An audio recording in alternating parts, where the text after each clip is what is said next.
하긴 오늘 울산 지역 기업체와 식당가에서는 초복 음식으로 삼계탕이 큰 인기를 끌었습니다. 너무 맛있고 올여름을 잘 날 것 같습니다. 본격적인 삼복더위는 이달 말부터 시작될 전망입니다. 울산지방도 오늘 밤부터 태풍 카눈의 간접 영향권에 들면서 강풍을 동반한 많은 비가 예상됩니다. 지구온난화로 고온다습한 날씨가 이어지면서 나무 전염병이 극성을 부리고 있습니다. 방제 작업도 쉽지 않아서 산림당국에 비상이 걸렸습니다. 현대자동차 노조가 교섭 재개와 별도로 2차 부분 파업과 잔업 거부에 나서기로 했습니다.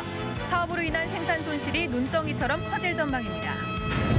셀프 주유소가 좀도둑들의 표적이 되고 있습니다. 피해를 견디다 못한 주유소 업주가 범행 장면이 담긴 CCTV를 공개했습니다. 부부싸움 중이던 아파트에서 불이 나 남편이 숨지고 주민 한 명이 다쳤습니다. 종교 문제로 인한 불화가 원인으로 보입니다. 연말 대선을 앞두고 지난해 초 백지화된 동남권 신공항 논란이 재점화되고 있어 울산시의 대응이 주목됩니다. 산업관광 활성화를 위해서는 산업전시관을 건립하고 접근성을 높여야 한다는 지적이 나왔습니다. 여름방학을 맞아 밤에도 돌고래를 만날 수 있는 돌고래 나이트 투어가 시작됐습니다. 여러분 안녕하십니까? 7월 18일 수요일 UBC 프라임 뉴스입니다. 오늘 몸보신 든든히 하셨습니까? 오늘이 삼복더위의 시작 바로 초복이었습니다. 초복 음식으로 뭐니 해도 삼계탕이 단연 인기였습니다. 초복 표정을 윤경재 기자가 취재했습니다. 펄펄 끓는 솥에 수십 마리 닭을 넣습니다. 뜨거운 열기 속에 조리사의 손놀림이 분주합니다. 점심시간이 되자 끝을 모르고 몰려드는 근로자들. 삼계탕 한 그릇을 내놓는 조리사들의 손은 쉴 틈이 없습니다. 이 회사에서는 초복을 맞아 3만 5천 마리의 닭과 얼린 홍시를 준비했습니다. 직원들을 위해서 이제 힘드신데 이제 보양식 하시라고. 근로자들은 현장에서 흘린 땀을 걸쭉한 육수로 보충합니다. 날씨에 비해서 굉장히 더운데 그래도 오늘 이렇게 회사에서 이 더위를 이기내라고 초복이라고 그런지 몰라도 이렇게 삼계탕을 주니까 참 맛있게 잘 먹겠네요. 시내 삼계탕집은 문자 그대로 문전성시입니다. 밀려드는 주문에 온 식구가 뚝배기를 끓여내기 바쁩니다.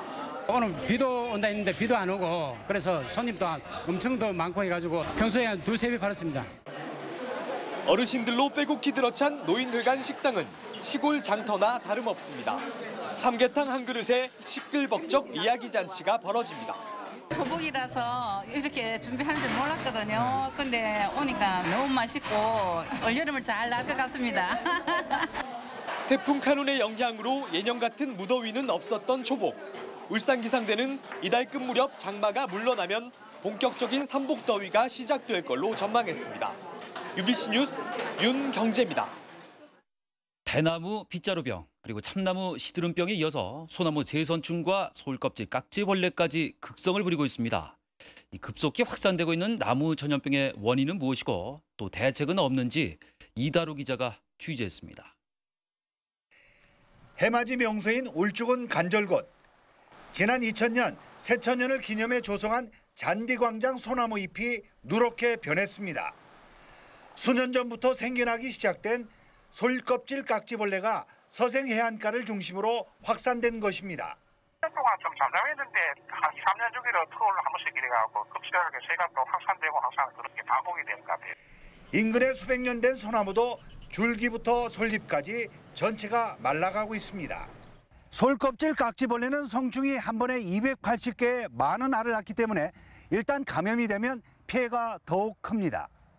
태화강 심리대바대는 대나무 빗자루병이, 문수산엔 참나무 시드름병이 번지고 있습니다. 이유는 고온다습한 날씨가 계속되면서 새로운 해충이 확산됐기 때문입니다. 지구온난화가 급속하게 진행되면서 원래 열대지방에 있던 비행충해들이 한반도로 유입되게 되고 이것이 국내에 천적이 없음으로 해서 급속하게 지금 확산이 되고 있는 그런 상태라고 볼 수가 있습니다. 나무 해충은 확산되는 반면 관련 예산과 인력은 그대로여서 예찰과 방제 활동에 한계가 있는 것도 사실입니다. 전문가들은 건강한 숲을 만드는 게 중요하다고 말합니다. 손가락을 통하든지 간이식을 한다든지 건강한 병해충에 대한 저항성이 있는 그런 인분으로 사전에 갖춰주는 게 필요하겠죠. 확산되고 있는 병해충으로부터 숲을 보호하기 위한 체계적인 대책이 시급한 실정입니다. UBC 뉴스 이다루입니다. 현대자동차 노사가 20일 만에 교섭을 재개했지만 노조는 다음 달부터 파업 수위를 높이겠다고 예고했습니다. 이 지역 산업계 걱정이 이만저만이 아닙니다. 이영남 기자가 보도합니다. 현대자동차 노사가 20일 만에 다시 만났지만 소득은 없었습니다. 노조는 회사에 진전된 답변이 없다며 예고대로 모레 2차 4시간 부분 파업을 벌이겠다고 밝혔습니다. 노조는 25일 특근과 26일부터 이틀 동안 잔업을 중단합니다. 24일과 26일 교섭도 하지만 진전이 없다면 휴가 이후 총력 투쟁에 돌입한다는 방침입니다. 성실 교섭을 위한 노동조합의 노력에도 불구하고 회사 측에 전향적인 안이 없다면 노동조합은 8월부터 강도 높은 투쟁을 배치할 계획입니다. 지난 13일 파업으로 880억 원의 피해를 입은 회사는 노조의 추가 파업은 엄청난 손실로 이어진다며 교섭을 통한 해법을 원하고 있습니다. 회사는 그동안 지속적으로 교섭 재개를 요청해왔고 또 교섭 재개가 이루어진 만큼 노조 역시 조속한 타결을 원하는 대내외 여론을 감안하여 적극적으로 협상에 임해야 할 것입니다. 파급 효과가 큰 현대차 노조가 4년 만에 파업 수위를 높여가자 지역 경제계는 우려의 목소리를 내고 있습니다. 중소기업은 자동차 파업을 함으로써 생산을 중단해야 되고 납부를 못하면서 자금이 굉장히 시달리잖아요. 현대차 노사는 다음 주 2차례 교섭을 갖지만 접점을 찾기는 쉽지 않아서 양측의 힘겨루기는 휴가 이후인 8월 이후로 넘어갈 전망입니다. UBC 뉴스 이영남입니다. 현대중공업 노사가 올해 임금과 단체 협상에 잠정 합의함에 따라 18년 연속 무파업 타결을 이뤄낼지 주목됩니다. 노조는 내일 아침 7시부터 낮 12시까지 조합원 16,000여 명을 대상으로 잠정 합의안에 대한 찬반 투표를 실시한 뒤 개표에 들어가 오후 5시쯤 결과가 나올 것으로 예상했습니다. 앞서 노사는 어제 협상에서 기본급 대비 임금 2.71% 인상과 경력금 300%와 300만 원 지급, 그리고 현재 58세인 정년을 60세로 연장하는 대신 2년간 임금을 줄이는 내용의 잠정 합의안을 마련했습니다. 요즘 울산 지역 주유소 4곳 가운데 한 곳이 셀프 주유소라고 하는데요. 이 직원이 없어 인건비 부담은 덜었는데 방범이 허술하다 보니 좀도둑들의 표적이 되고 있습니다. 피해를 견디다 못한 주유소 업주가 범행 장면이 담긴 CCTV를 공개했습니다. 조인호 기자가 보도합니다. 고급 승용차 한 대가 셀프 주유소 안으로 들어옵니다. 차에서 내린 운전자는 한치의 망설임도 없이 손을 뻗어 무언가를 잡습니다. 운전석 안으로 던진 물건을 자세히 보니 엔진 첨가제. 그런 뒤 한참 동안 태연하게 기름을 넣습니다. 좀 어이없었죠. 너무 작정하고 했다는 게 좀 사람도 있었는데 훔쳐간 거거든요. 첨가제뿐 아니라 워서액도 이틀에 한 번 꼴로 털리고 있습니다. 또 최근에는 셀프 주유소에서 모바일 결제를 할 수 있는 카드 단말기를 통째로 훔쳐가는 일까지 벌어지고 있습니다. 좀도둑 대부분은 추적을 피하기 위해 신용카드 대신 현금을 사용합니다. 치밀한 좀도둑을 견디다 못한 업주는 결국 인터넷에 범행 장면을 공개했습니다. 내가 뭐 이걸 갖다가 뭐 고발해서 뭐 되게 처벌을 하려고 하는 게 아니라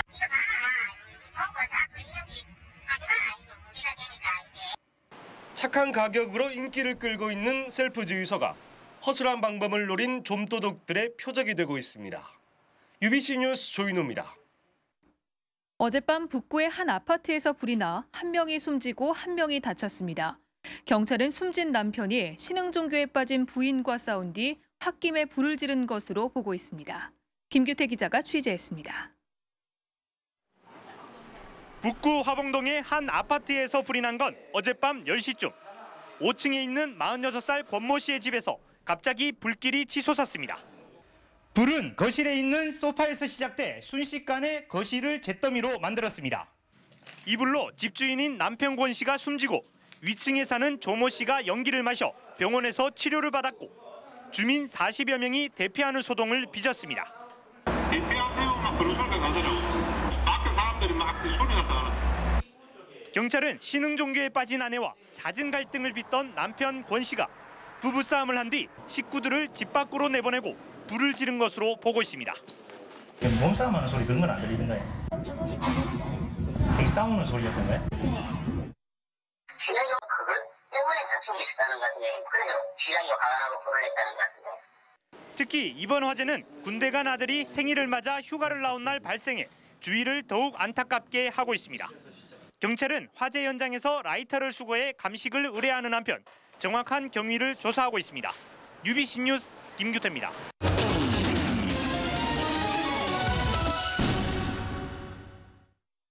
굵직굵직한 대기업이 밀집한 울산은 산업관광의 최적지로 손꼽힙니다.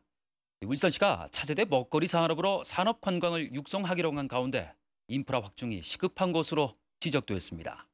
김익형 기자입니다. 세계 최대 규모의 조선소와 자동차 공장, 그리고 정유 공장까지 3박자를 모두 갖춘 울산은 산업관광을 하기에 안성맞춤입니다. 지난해에만 무려 38만 명이 산업관광을 위해 울산을 찾았을 정도로 발전 가능성도 높습니다. 특히 정부가 수립 중인 산업관광 육성 기본계획에 울산은 국내 산업관광 핵심 거점지구로 사실상 선정돼 전망도 더없이 밝습니다. 대한민국의 경제 발전과 또한 산업화에 가장 중추적인 역할을 해온 도시의 역사를 가지고 있습니다. 지역의 역사 문화와 연계하고 다양한 관광객들의 수요를 충족하는 맞춤형 상품 개발도 필요합니다. 단순하게 공장의 어떤 개발하고 공장의 내부를 보여주는 것은 한계점이 있고 그래서 우리 기업의 이미지를 어떻게 제고하고 그 이미지가 단순한 이미지가 아니라 다각적인 이미지를 보여줄 수 있는 계층이 있기 때문에 그런 대기업에 비해 홍보 능력이 떨어지는 중소기업들을 위한 산업 전시관 설치 등도 요구되고 있습니다. 지역의 어떤 전통 기술을 전수하고 그다음에 관광객들을 유치해서 이제 판매하는 이런 기능들이 이제 산업 전시관의 의미로 보면 되겠고 또 턱없이 부족한 숙박시설 확충 등 관광 인프라 정비, 울산 고유의 산업관광 상품 개발, 산업관광의 브랜드화 추진 등이 구체적인 추진 과제로 제시되고 있습니다. 아울러 수도권에 비해 떨어지는 접근성을 높이려는 노력과 다양한 스토리 개발, 그리고 기술 유출에 대한 대비도 필요하다고 전문가들은 입을 모았습니다. UBC 뉴스 김익현입니다. 강동권 개발 사업과 신불산 케이블카 사업이 민자 유치 부진으로 속도를 내지 못하고 있습니다. 모두 3조 원이 투입되는 강동권 개발은 한국관광공사의 유망 프로젝트 지원 대상으로 선정된 뒤 상당수 업체들이 관심을 보였지만 유럽발 경제 위기 여파로 아직 실제 투자로 이어지지 않고 있습니다. 영남알프스 산업관광 사업의 핵심인 신불산 케이블카 사업은 사업 예정지 상당 부분을 매입한 사업자가 자금 조달을 하지 못하고 있는 것으로 전해졌습니다. 연말 대선을 앞두고 지난해 초 백지화된 동남권 신공항 논란이 재점화되고 있어서 울산시의 대응이 주목됩니다. 최근 부산과 대구 경북 지역 의원들은 동남권 신공항 추진을 위해 서로 다른 법안을 제출해 1년 만에 다시 지역 갈등 양상을 보이고 있습니다. 지난해 밀양을 지지했던 울산은 박근혜 전 비대위원장이 신공항이 분열의 원인이 되어서는 안 된다며 진화에 나선 만큼 상황을 좀 더 지켜본다는 입장입니다. 이채희 국회의원이 오늘 19대 국회 첫 대정부 질문에서 정부는 방구대 암각화 보존 해법을 하루빨리 찾아야 한다고 밝혔습니다. 이에 대해 김황식 국무총리는 문화재청과 울산시가 최저간을 찾는 용역과 실험을 하고 있는 만큼 결과가 나오면 종합해서 결론을 내리겠다고 말했습니다. 이채익 의원은 또 도시가스 설치와 철거 무료화를 골자로 한 도시가스 사업법 개정안과 지방대 출신의 공공기관 취업을 높이기 위한 청년고용 촉진법 개정안을 대표 발의했습니다. 민주통합당 대선 주자인 정세균 고문과 조경태 의원이 울산시당 이전 개소식에 참석해 당원들의 표심을 호소했습니다. 정세균 고문은 이 자리에서 울산 과기대를 과기원으로 확대 개편하는 방안을 대선 공약으로 삼고 대기업의 수출을 지원하는 방안도 찾겠다고 말했습니다. 부산 출신의 조경태 의원은 민주통합당 유일의 영남 지역 3선 의원으로서 이번 대선의 주인공이 될 수 있도록 도와달라며 지지를 호소했습니다. 공업탑의 지구본 재질이 동이 아닌 철인 것으로 드러났습니다. 울산시는 지구본 5곳에 대한 비파괴 검사 결과 철이 95%가량 포함된 것으로 확인돼 시공사에 다음 달 말까지 청동 지구본을 제작해 설치할 것을 요구했다고 밝혔습니다. 울산시는 철과 청동의 가격이 10배가량 차이 나는 만큼 제작자가 경비를 아끼기 위해 재질을 바꾼 것 같다며 도급업체를 통해 제작자를 고발하는 방안도 검토하고 있다고 밝혔습니다. 부산고법 민사8부 이재영 부장판사는 고리 1호기 가동중지 가처분 소송 항고심 심리에서 한수원 측에 고리 1호기가 어떻게 문제가 없어 안전한지 상세한 자료를 제출하라고 주문했습니다. 재판부는 한수원이 현 시점에서의 조사 과정과 그에 따른 데이터 그리고 결과 보고서를 구체적으로 밝혀야 할 것이라고 덧붙였습니다. 이 같은 주문은 고리 1호기에 대한 IAEA 안전점검단의 점검과 원자력 안전위원회의 재가동 승인 결정 이후에 나온 것이어서 주목을 끌고 있습니다. 울산지검이 통합진보당 비례대표 경선 온라인 투표와 관련한 수사에 착수했습니다. 울산지검은 서울중앙지검의 자료를 받아 온라인 투표자의 중복 IP 투표와 조직적 개입 여부에 중점을 두고 수사에 들어갔다고 밝혔습니다. 하지만 관련된 사람이 많아서 시간은 다소 걸릴 것 같다며 검토를 거쳐 참고인 조사를 할 것이라고 덧붙였습니다. 오늘 취임한 강경필 신임 울산지검장이 때법은 통할 수 없다는 인식을 확산시켜야 지역의 법 질서가 바로잡힌다고 밝혔습니다. 강 지검장은 또 부정부패는 공직사회의 기강을 훼손시키고 기업의 경쟁력을 떨어뜨린다며 적극적이고 엄정한 수사를 할 것이라고 덧붙였습니다.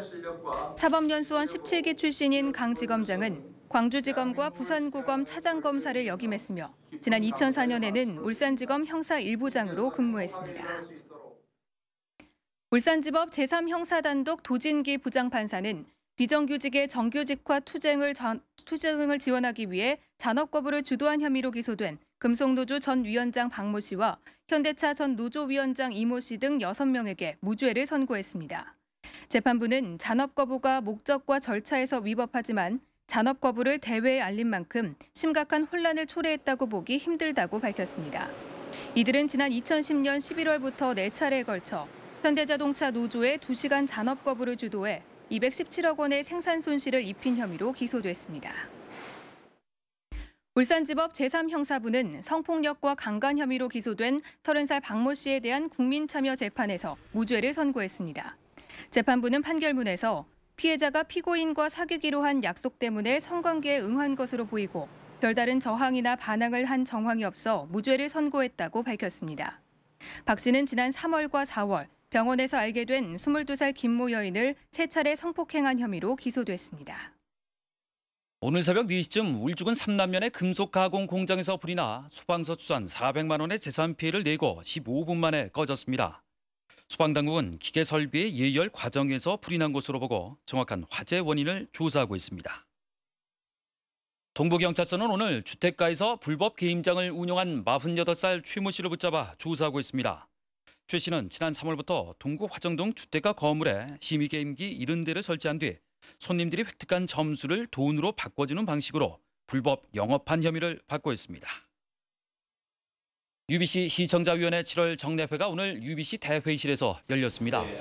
오늘 회의에서 시청자 위원들은 유럽발 경제 위기로 발생할 수 있는 지역 경제 문제를 비롯해 지역 문화 장달과 도시 디자인 개선 등의 방송 시간을 좀 더 합의해 줄 것을 당부했습니다. 또 여름철을 맞아서 안전사고나 환경 위생 문제가 생기지 않도록 시민들에게 다양한 홍보를 해줄 것도 함께 주문했습니다. 다음은 간추린 뉴스입니다. 좋은 디자인 간판 달기와 불법 광고물 근절 결의 대회가 오늘 시의회 대회의실에서 열렸습니다. 이 자리에서 울산 5개 광고협회 회원들은 깨끗한 도시경관을 위해 입간판 등 불법 광고물을 근절시키기로 결의하고 거리 캠페인도 벌였습니다. 동부소방서는 오늘 외국인 근로자를 대상으로 심폐소생술과 소화기 체험, 레펠 훈련 등 119 소방안정 체험을 실시했습니다.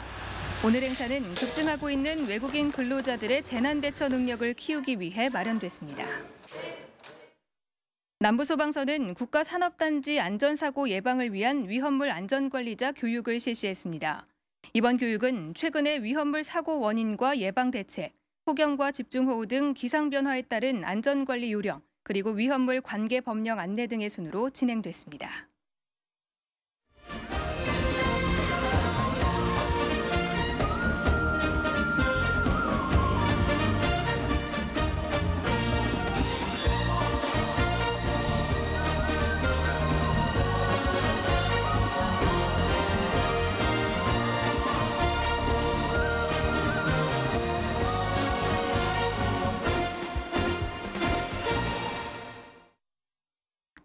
울산 지역도 오늘 밤부터 태풍의 영향을 받을 것으로 전망됩니다. 성경현 캐스터 자세한 태풍 상황 전해주시죠. 네, 7호 태풍 카눈으로 인해서 현재 남해안과 서해안 지역에 많은 비가 내리고 있습니다. 앞으로 남부지방은 오늘 밤부터 내일 아침까지 태풍의 최대 영향권에 들겠고요. 중부지방은 내일 새벽과 낮 사이에 태풍의 영향권에 들 것으로 예상이 됩니다. 하지만 내일 오후부터는 태풍이 평양 동쪽으로 빠지겠고요. 모레 오후면 태풍이 완전히 소멸될 것으로 전망됩니다. 태풍의 여파로 서울, 경기와 서해안 지역에는 최고 120mm의 비가 오겠고요. 남해안 지역은 최고 200mm 이상의 많은 비가 오는 곳도 있겠습니다.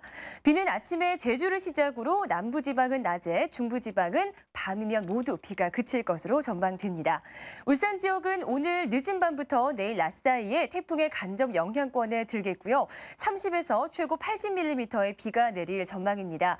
하지만 비보다는 바람이 더 문제인데요. 특히 내일 오전 사이에는 초속 8m 안팎의 강한 바람이 예상돼서 철저한 대비가 필요해 보입니다. 다음은 자세한 영남 지역 날씨입니다. 영남 지방은 내일 최고 120mm의 비와 강한 바람이 불겠고요. 늦은 오후부터 차차 그칠 전망입니다. 한낮 기온은 29도 안팎으로 오늘과 비슷해서 후텁한 날씨가 예상됩니다. 남해동부 전해상에는 태풍특보가 내려진 상태입니다. 내일도 물결이 최고 5m까지 높게 일겠습니다. 태풍이 지나고 나면 30도 안팎의 무더운 날이 이어지겠고요. 다가오는 일요일에는 한 차례 비가 예상됩니다. 날씨였습니다.